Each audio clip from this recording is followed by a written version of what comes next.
सी जब अपने ऑफिस में जा पहुंचती है तो उसकी मोबाइल की घंटी बजने लगती है और प्रियांशी गुस्से से फोन उठाती है। ओ नो, फिर माँ जी का फोन। हेलो माँ जी, क्या बात है, आप बार बार क्यों फोन कर रहे हैं?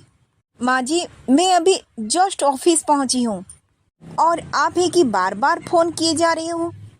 नहीं बहू, वो क्या बात है ना, तुम ऑफिस पहुंची हो या नहीं, इसलिए मैंने पूछने के लिए फ़ोन किया था। ओ माँ जी, मैं कोई छोटी बच्ची नहीं हूँ।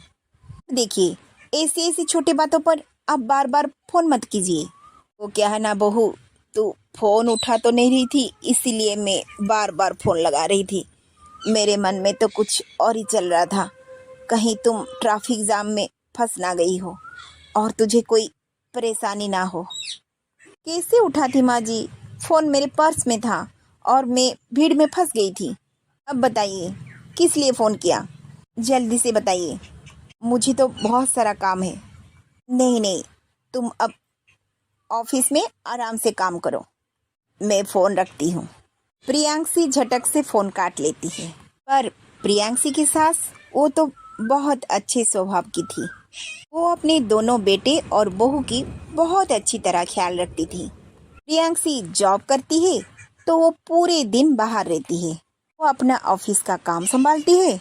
उसकी सास सरला देवी अपना घर संभालती है। ये प्रियांशी की शादी के बाद उसके सर पर अपनी घर का काज संभालने की कोई दबाव नहीं था। बस वो अपने ऑफिस का काम का बस ध्यान ही देती थी। पर सरला देवी अपनी बहू पर जैसे बेटी की तरह प्यार करती थी। पर प्रियांशी को अपनी सासू माँ का ऐसा प्यार कोई कदर नहीं थी। उसे तो कुछ फर्क ही नहीं पड़ता था। शाम के समय रोज रोज अजय अपने ऑफिस से घर आता था और प्रियांशी को अपने ऑफिस से ले आता था। दोनों गाड़ी में एक साथ साथ आते थे।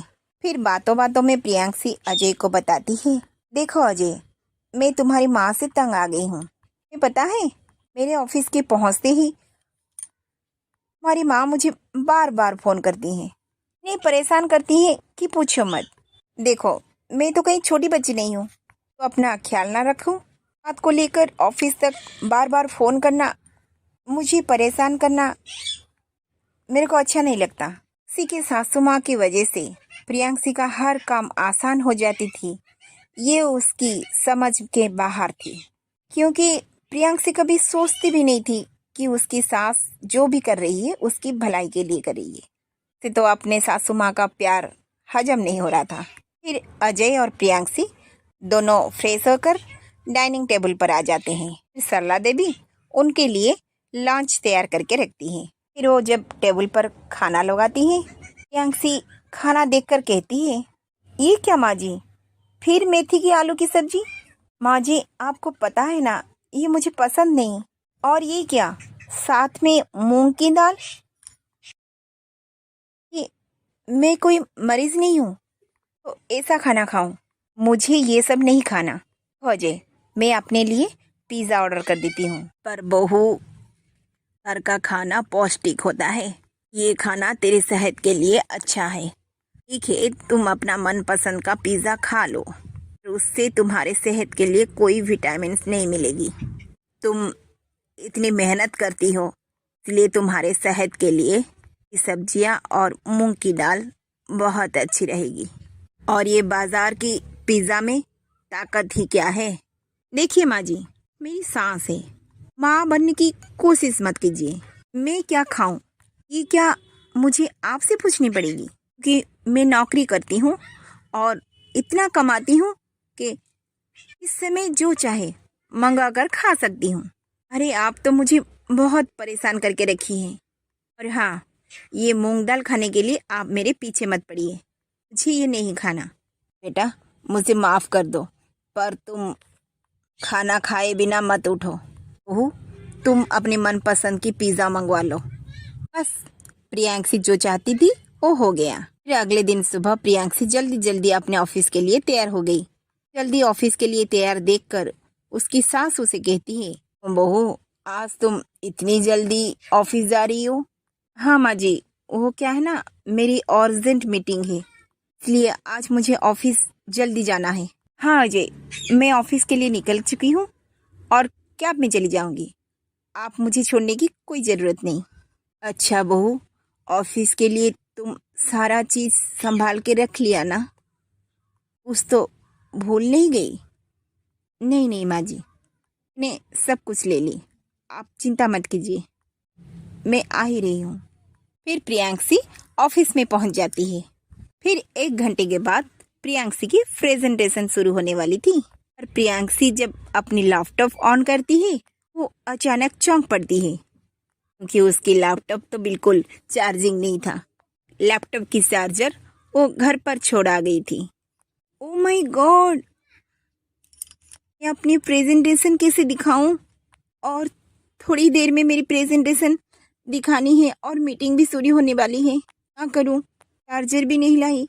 चार्जर तो घर पर है, अब मैं वापस कैसे जाऊं? टाइम भी नहीं है मेरे पास, क्या करूं? फिर प्रियांशी अजय को फ़ोन करती है पर नेटवर्क की परेशानी वजह से अजय की फ़ोन नहीं लग रहा था। फिर उस समय प्रियांशी की रिसेप्शनिस्ट वहां आ पहुंचती है। ओ मैडम, मैं आप ही को ढूंढ रही थी। वो क्या है ना, आपकी मदर इन लॉ आई थी, ये लीजिए आपका लैपटॉप की चार्जर। वो दे के गई कि आपको देने के लिए। आप मीटिंग की तैयारी में बिजी थी, मैं उनसे कही कि आपसे मिल ले, उन्होंने मना कर दी, कहीं आप डिस्टर्ब ना हो, इसलिए वो बस चार्जर देकर चली गई। मैडम एक बात बोलूं, आप तो बहुत खुशकिस्मत हैं क्योंकि आज के ज़माने में आपको इतनी प्यारी सी सास मिली, तो आपकी इतनी ध्यान रख रही है, वो कितनी केयर रखती है आपकी। पता है मैडम, आपकी मदर इन लॉ ऑटो में आई थी, बोल रही थी कि उन्हें क्या नहीं आता है, इसलिए वो ऑटो रिक्शा में आई थी। उन्हें पता था कि आज ऑफिस में आपकी ज़रूरी मीटिंग है। ये सब बातें सुनकर प्रियांशी मन ही मन बहुत ही शर्मिंदगी महसूस कर रही थी क्योंकि प्रियांशी अपनी सासू माँ के साथ ऐसा व्यवहार करने के बावजूद भी उसकी सासू माँ का इतना ख्याल रखती हैं, उसकी सेहत का ख्याल, उसकी ऑफिस का ख्याल, घर का ख्याल। और प्रियांशी सासू माँ को गलत समझ रही थी। फिर प्रियांशी को ये एहसास हो गया कि उसे माँ जैसी सासू माँ मिली जो उसकी इतना ख्याल रखती हैं और वो सोच लिया है कि आगे चलकर वो अपनी सासू माँ को भी बुरा व्यवहार नहीं करेगी। अपनी सासू माँ की अहमियत को समझकर प्रियांशी को बदल देती है और अपनी सासू माँ को गलती के लिए माफ़ी मांगती है। आगे चलकर प्रियांशी अपनी सासू माँ को बहुत प्यार करने लगती है।